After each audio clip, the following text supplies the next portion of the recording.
loving an apron. You know the apron they put on you in shop? That gray apron that meant so much to me. I bought this 8-track player and a reel-to-reel player at a secondhand store for $15, and it copies reel-to-reel to 8-track, which I thought was interesting. I didn't know you could make your own 8-tracks, but apparently you can. And I spent all this time pulling it apart, and I literally had the top off and all the mechanisms off and everything, and I actually had it wound wrong.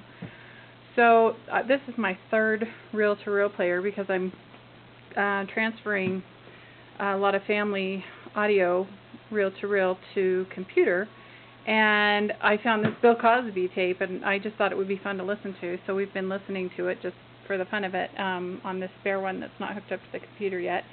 But so at the store, the guy was talking about wrapping it around this, and so I kept trying to play it wrapped around this and around that, and then it wouldn't gather after a couple of seconds. So just wanted to show you how to use this type of reel-to-reel. I have two more downstairs I can show, but this one, the one I like about this is it has this uptake, so if it catches, like some of these are skinny because they've been compressed or water damaged or whatever, so they're a little bit close, and then it will catch. And so this will catch, and then it will make it so it'll be talking, and then it will go whoa until it catches up, or you have to kind of tighten it up.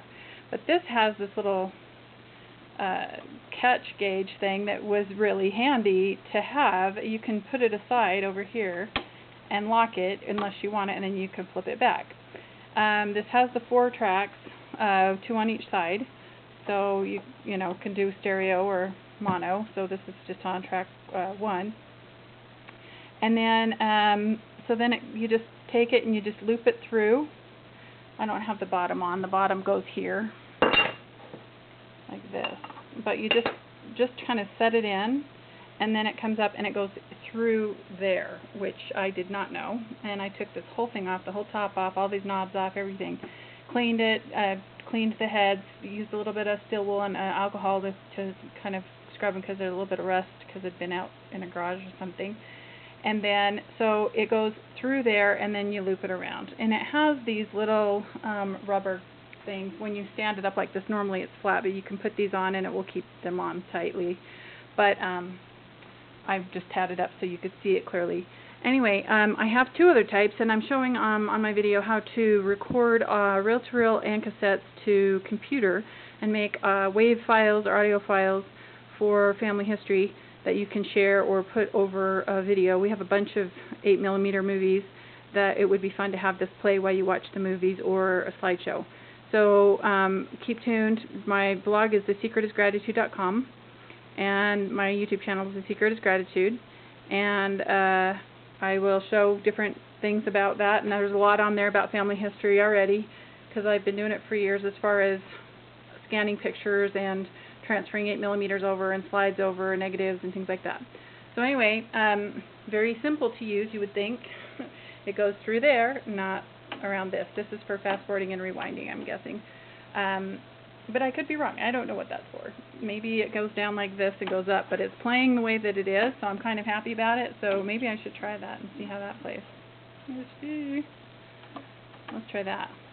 Because I used to there you go. myself and pass by where the It's girls another buffer, I'm guessing. And they thought I was something. I used to have 37 pencils in my apron. So that's fun. And then also, that has a stop here, like a pause, and then you push it that way and pull it down versus versus stopping, because then it kind of doesn't stop on the exact same spot. So you can just push that, and it just takes the reel off on the inside in here. And then it has a low and a high. I'm not quite sure. The equalization, I think, is for when you're recording it. I don't know. But this just has a low and a high. The other ones have the 3 speeds that I have, and actually one has a bunch of tubes. So it's just interesting, the different 8 reel-to-reels. This one has jacks on the side, but there's a large jack for the headphones, whereas the one I have one downstairs that has the smaller ones, but it doesn't have this thing, and so I've had to babysit it because it will loop and get caught, and then I have to kind of tighten it up. So it's good to know that there, yeah, and then I have another one that's tubes, and it kind of has a hum like this one. You can kind of hear it has a hum. So on the playback, it had a little bit more of a hum than the other one. So just a few different options. Keep your eye out. The most I paid is $20 for one of these at a secondhand store, and I've gotten 2 for $15. The better one was $15, actually. The other one that has all the jacks and sounds a little bit better, but it does not have a volume on it, and it didn't have the lid with it with the external speakers. So I had to hook up a little amplifier, non-amplifier, I don't know, and turn it down because the speaker was, they were coming out too high and it was muffled. So, you know, if you can find these, buy a couple. I'm sure you can sell them for what you paid for them, and that way you can pick the one that records best for you. Anyway, check out my blog and my YouTube channel, and thanks for watching, and have a blessed day.